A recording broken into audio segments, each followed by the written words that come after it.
So, oh, so I'm talking about the Little Connell Canyon dilemma that we have right now. So I grew up skiing and snowboarding basically my whole life. I grew up in Connecticut on the East Coast, and if you've ever been skiing there, it's really icy and the snow sucks and the hills are small and there's no mountains. But I still loved it, and I went with my siblings, and it was just one of my favorite things to do. So then when I moved to Utah, it was just like perfect because skiing here is really great and the mountains are awesome, and it's like the best skiing in America and some of the best skiing in the world. So it's just really important to me because it's one of my favorite things to do, and I don't know, it's like I love being in nature, and that's why the mountains are so important to me, and it's why I love living in Utah so much. So the issue, or not the issue, but this is dealing with the canyon, Little Cottonwood Canyon. It's over in that direction. It has Snowbird and Alta ski resorts and beautiful terrain, nature, and wildlife year-round. And it's a big pull of why a lot of people want to live in Utah, because you come here for the big mountains, great skiing, the nature, and that's why so many people are moving here each year. And a big part of the issue, which is that it's getting really crowded. And if you go skiing, you can see that basically every day that it snows or there's fresh powder, the canyons will be lined with cars for hours, and it's just bumper to bumper, and it's getting worse and worse every single year. And it's a lot of it is because just more people are coming in, and nothing has really changed in the canyon for like the last 20 years. It's just 2 lanes up and down, and basically they're trying to decide a solution that will help benefit the people and preserve the nation, or the nature. And there's the gondola or the bus plan. So the first solution is the gondola. If you don't know what that is, it's kind of like, if you've ever been to Snowbird, it's like a tram.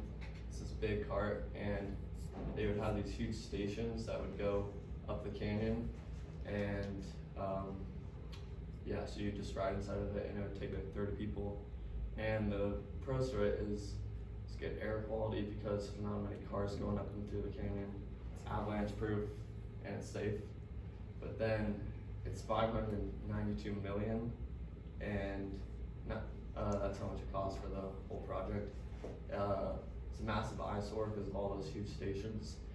And one of the biggest parts is it's benefiting like the business like Snowbird over the people, because that's just trying to pump people into the resorts instead of kind of preserving the nature or like the community. It's just more about getting people up to the resorts and profiting.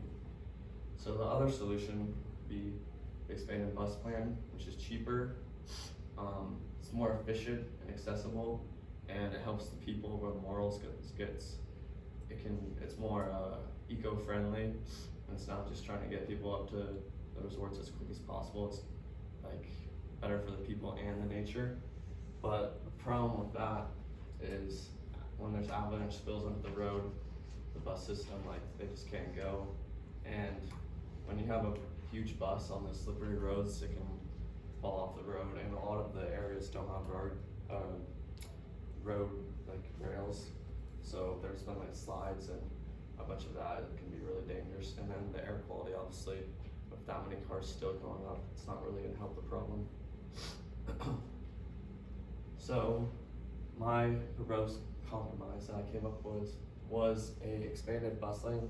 This was a really bad drawing, but basically this would be the regular road, and then the bus lane would kind of come up the side of it. And you can see those like in the city, they have them. I know in Provo they use the bus system a lot, so they have like their own bus lane. And then, so that would help with getting more people up there. But then they would do overhangs along the road and the avalanche, like the most avalanche proof spots that get a lot of spills onto the road. So that would basically take the best of both 2 solutions. You can get up on avalanche days, but it's not an eyesore, it's not super expensive, it's not gonna it's not gonna look terrible. And it's good for the environment because you're still reducing the number of cars going up and down because the bus are getting more people up and down, but without the whole 20 stations going up for the gondola. So basically, yeah, these are the main benefits of it. You're gonna be able to get up there no matter the weather or the day. There's no obstruction in nature, less congestion, and it's basically just a plan that's gonna help everyone, the nature, the people, the business, and everyone's gonna be able to benefit out of it, and it's gonna help because people are only gonna keep going to Utah, and everyone wants to ski, so a solution is definitely needed, which is the biggest thing, and I think this would be the best one to help everyone. Thanks.